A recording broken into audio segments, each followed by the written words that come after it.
Bonjour, aujourd'hui je vais vous parler de la vie de Marguerite Duras. Donc je vous avais mis un documentaire, si vous voulez le voir, un documentaire sur YouTube qui est peut-être un petit peu long et tout ça. Donc je vais vous résumer un peu quelques éléments essentiels de la vie de Marguerite Duras.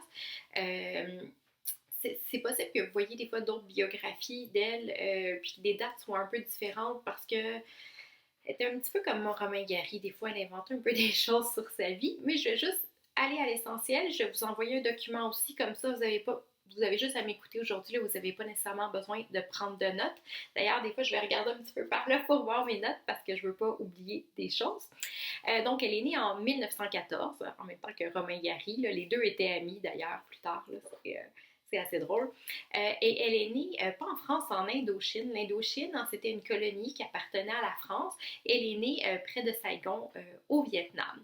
Et c'était très à la mode chez les instituteurs, donc les professeurs de niveau primaire, collégial et tout ça, d'aller dans les colonies. En France, le ministère des colonies présentait ça un petit peu comme une aventure super intéressante, exotique, mais dans les faits, c'était vraiment très difficile de vivre dans les colonies. Puis la famille de Marguerite va être plutôt pauvre, puis ça va être vraiment une source d'humiliation parce que être en Indochine, être blanc et être pauvre, c'est vraiment une humiliation suprême. Donc, c'est pour ça que l'argent va toujours être au cœur de ses romans parce que c'est un problème. Donc, elle est née en 1914. Elle a deux frères. Pierre et Paul, dont elle parle dans le roman, même celui qu'elle appelle le petit frère est plus vieux qu'elle, mais elle le considère comme son petit frère parce qu'elle a envie de le protéger, elle est très protectrice envers lui, ils ont une relation très fusionnelle. Son père et sa mère sont donc des professeurs, ce qu'on appelle des instituteurs, et elle va pas connaître beaucoup son père parce que il va être tombé très malade, donc il va être rapatrié en France quand elle a environ 4 ans, donc elle connaîtra pas beaucoup, hein. Encore une fois, c'est quelque chose de très courant, on dirait, chez les auteurs, la mort du père. Je sais pas pourquoi, c'est une malédiction ou une source d'inspiration pour l'écriture. Euh, donc, elle va vivre en Indochine. Elle est plutôt livrée à elle-même parce que sa mère a vraiment des problèmes de santé mentale. On ne sait pas exactement ce qu'elle avait, mais aujourd'hui, elle a un diagnostic sans aucun doute. Elle avait des grosses périodes, la mère, où elle oubliait de nourrir ses enfants, de les laver, de s'occuper d'eux. Donc, Marguerite et celui qu'elle appelle le petit frère passent beaucoup de temps, entre autres dans la jungle, carrément, à aller chasser la panthère. Et ça, on en parle un petit peu dans le roman, mais quand on parle de chasser la panthère, c'est vraiment au premier degré. On s'en va dans la jungle et on a peur, on s'amuse à traquer la panthère, les crocodiles aussi. Plein de choses excitantes comme ça. Marguerite, elle se promène pieds nus dans la jungle, ils vont se baigner, ils ont peur de rien. Donc, il y a beaucoup de liberté, mais beaucoup d'abandon aussi dans l'enfance. Marguerite, elle parle aussi le vietnamien, elle est très proche là, des gens là-bas. Et ça, c'est mal vu par les autres blancs de la communauté là-bas parce qu'il ne faut pas se mélanger, hein, aux indigènes de la place qui sont considérés comme étant inférieurs. Là. Le principe des colonies, par définition, c'est très raciste. Euh, donc, elle passe une grande partie de son enfance en Indochine et c'est là qu'elle va rencontrer justement l'amant.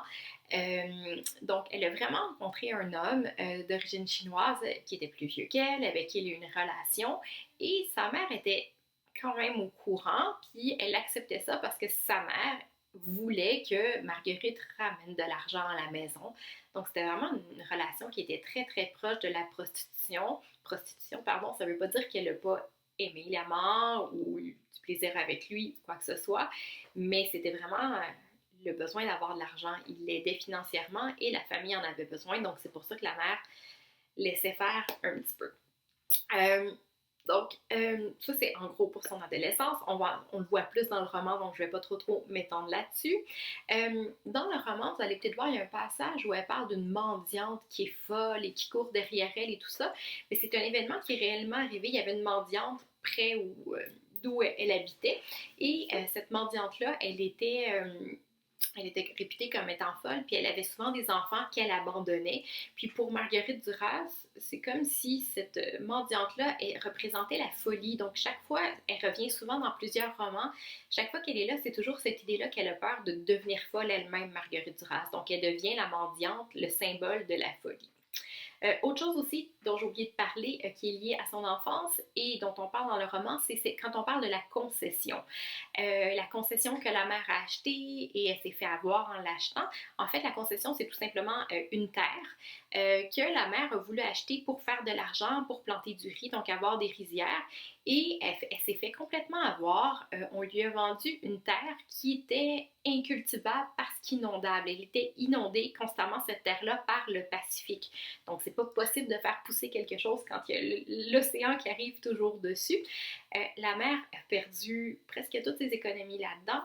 Elle a aussi convaincu tous les gens du village où elle habitait de construire un gros barrage, un barrage contre le Pacifique. D'ailleurs, c'est le nom d'un roman de Marguerite Duras qui reprend sensiblement la même histoire que celle de l'amant, mais justement où on voit plus l'idée de prostitution que d'amour entre la petite et l'amant. Donc, dans le roman, quand elle parle de la concession incultivable et tout ça, c'est à ça dont elle fait référence, à ça qu'elle fait référence, et c'est la réalité, là, ça s'est réellement passé. On a des documents qui le prouvent aussi. Donc, elle va, après la fin de l'adolescence, elle va aller en France, s'installer en France, Marguerite, pour pouvoir poursuivre ses études, parce qu'en Indochine, c'est pas possible. Et sa mère va lui donner de l'argent pour bien subvenir à ses besoins. Quand elle est en France, la mère gagne un peu plus d'argent à ce moment-là. Et tout au long de sa vie, là, juste pour résumer la relation entre la mère et la petite, c'est que la petite Marguerite Duras a toujours aimé énormément sa mère, mais sa mère a toujours préféré le fils aîné, en celui qui était alcoolique lui aussi, qui était joueur, qui volait, on dit même là-dedans qu'il essayait de violer la servante, la gouvernante, je me souviens plus du terme. Donc, ça a été une grande souffrance toute la vie de Marguerite Duras d'aimer autant sa mère et de ne pas avoir cet amour-là en retour. C'est vraiment ça le traumatisme de sa vie, la plus grande douleur de sa vie, c'est de ne pas avoir été assez aimée par sa mère, puis de ne pas avoir réussi à détester sa mère, puis à se détacher de sa mère. Mais évidemment, c'est quelque chose d'assez complexe. Donc, quand elle va arriver en France, elle va faire des études en philosophie. Elle va faire des études en philosophie. Elle va aussi faire des études de droit, de mathématiques, parce que son père était professeur de mathématiques, donc c'est une façon, même s'il est mort, de se rapprocher de lui un peu en faisant ça. Et elle s'intéresse aussi à la science politique, donc elle va faire des études là-dedans. C'est vraiment une étudiante très brillante. Mais en général, les profs ne l'aiment pas parce que c'est le genre d'étudiante qui a toujours quelque chose à dire, qui a toujours la main levée, qui est toujours prête à contester. Puis il y a des profs qui aiment un petit peu moins ça, surtout en France. Après ses études, elle va obtenir un poste au ministère des colonies et elle va écrire des articles qu'elle va regretter d'avoir écrit plus tard parce que ce sont des articles qui montrent à quel point les colonies c'est une bonne chose et que les Français sont tellement généreux d'apporter leur grande culture, leur grande civilisation à ces peuples qui n'en ont pas. Évidemment, là, je dis ça de façon ironique, vous l'avez compris, mais c'est le principe des colonies. Elle va rencontrer un homme dont elle va tomber amoureuse qui s'appelle Robert Antelme et qui lui aussi va devenir écrivain. Et en fait, ils vont être amoureux, mais ça va surtout être de bons amis et ils vont décider de se marier parce que la Deuxième Guerre mondiale est déclarée et en se mariant, ça lui évite à Robert Antelme d'aller tout de suite à la guerre, évidemment. Donc, ils vont se marier, ils vont décider ça du jour au lendemain. Là, ils vont prendre des témoins, là, presque des gens qu'ils rencontrent dans la rue. Là, c'est pas que c'est pas sérieux, mais donc ça, c'est pas un gros mariage. Et ils vont rester vraiment très proches tout au long de leur vie, mais les deux, chacun de leur côté, vont avoir des maîtresses, des amants, puis ils sont au courant, c'est pas qu'il y a pas vraiment de jalousie, mais c'est leur façon de fonctionner, là. C'est un couple comme ça, hein, un peu comme Sartre et Beauvoir.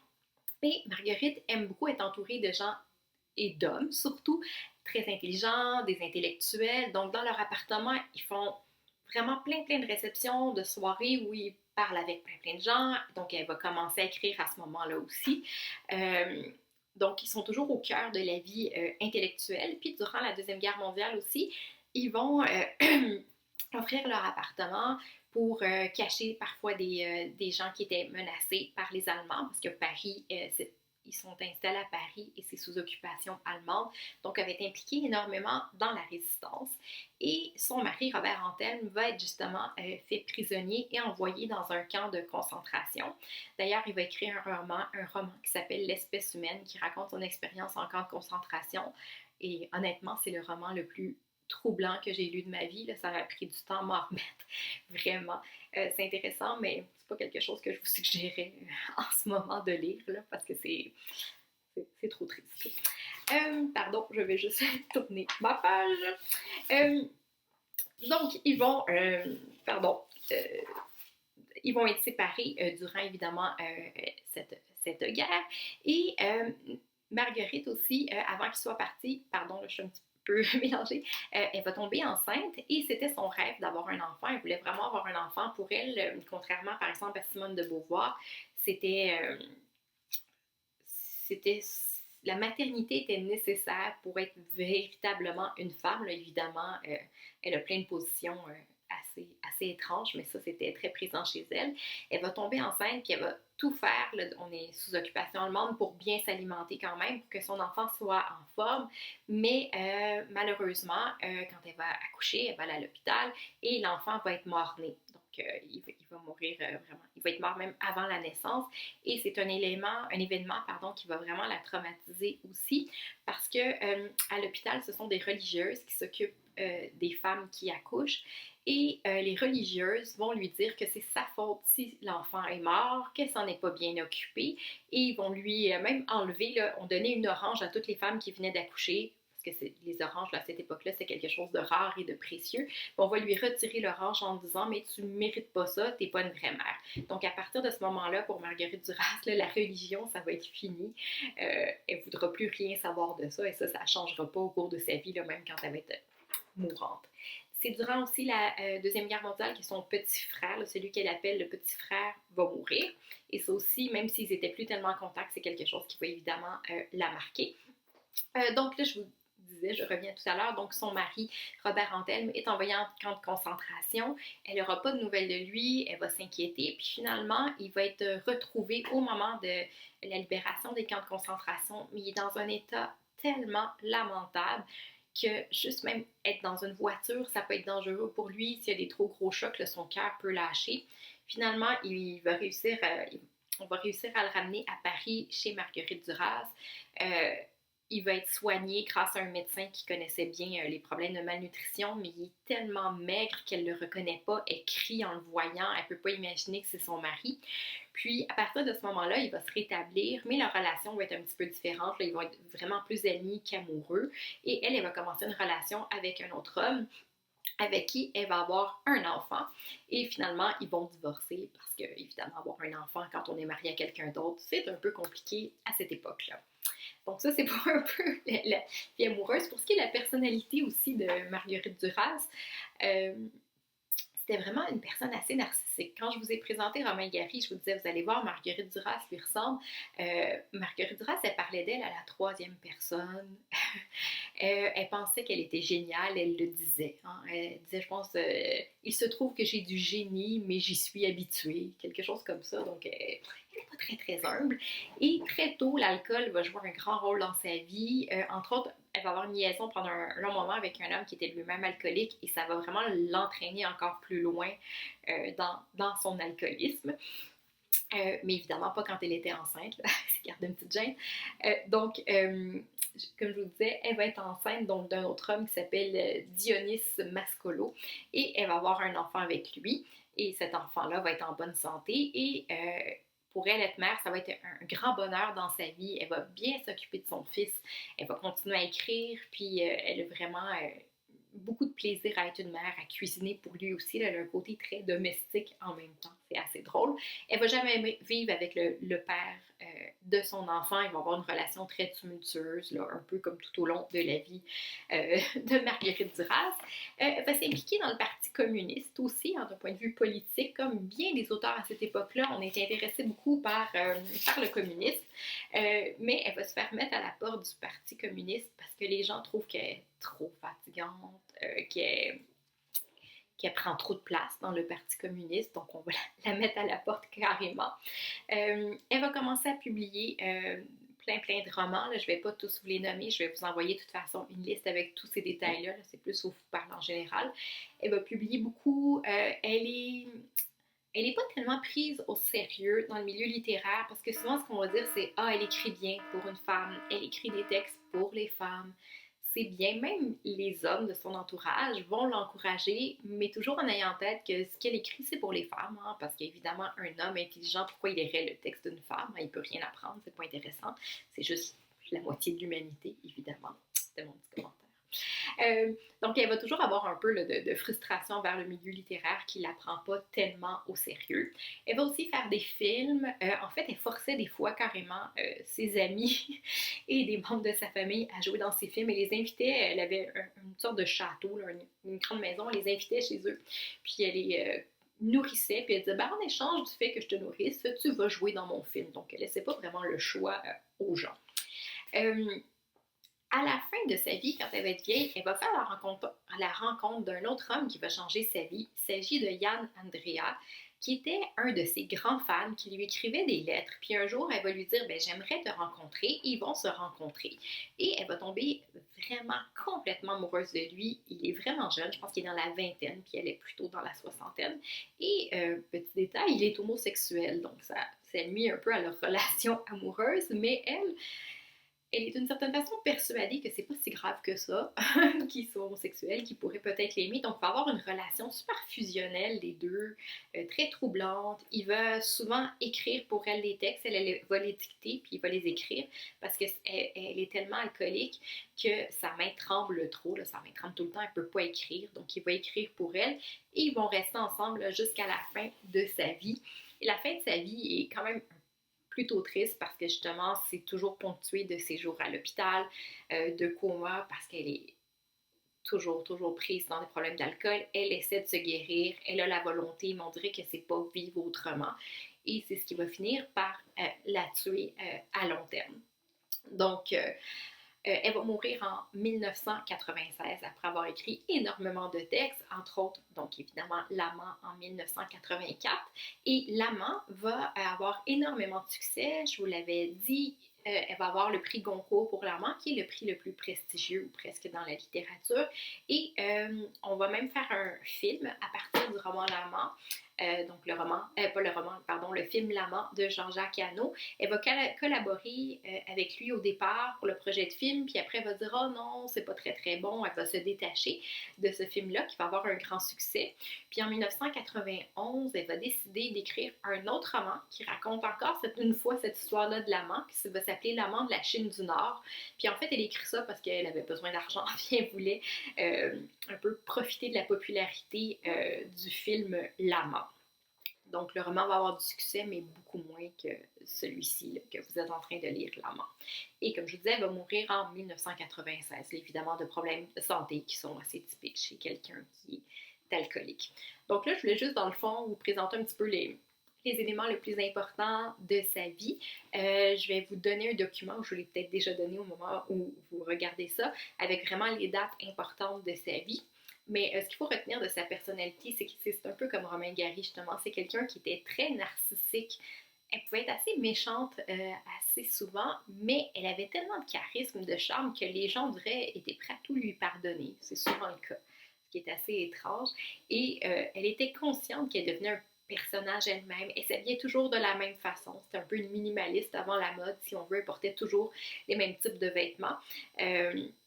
Et elle avait vraiment un style physique même particulier. Elle était très petite. Elle avait des traits qui ressemblaient justement un peu aux vietnamiennes et tout ça. Et elle va garder ça, ce style-là, toute sa vie aussi. Elle était souvent vêtue de noir. Puis après, elle a dit je m'habille tout le temps de la même façon parce que justement, parce que je suis petite, c'est difficile de trouver des vêtements à ma taille. Donc, elle avait vraiment tout un culte autour de sa personnalité. Elle avait plein de gens qui lui écrivaient des lettres pour lui dire à quel point il l'aimait et tout ça. Puis encore aujourd'hui, je vous dirais, Duras, elle divise vraiment les gens. Il y a des gens qui adorent son style, il y en a d'autres qui trouvent ça vraiment prétentieux, horrible. Donc, encore une fois, si vous lisez puis vous dites, mais j'aime vraiment pas ça, je trouve pas ça bon, ben, c'est correct aussi, elle a un style assez particulier, ça serait assez naturel. Encore une fois, comme je vous disais, moi c'est sûr que j'aime ça, sinon je vous le ferais pas lire. Et voilà. Donc, je vous parlerai dans les prochaines capsules plus en détail du roman. À bientôt! Bye bye!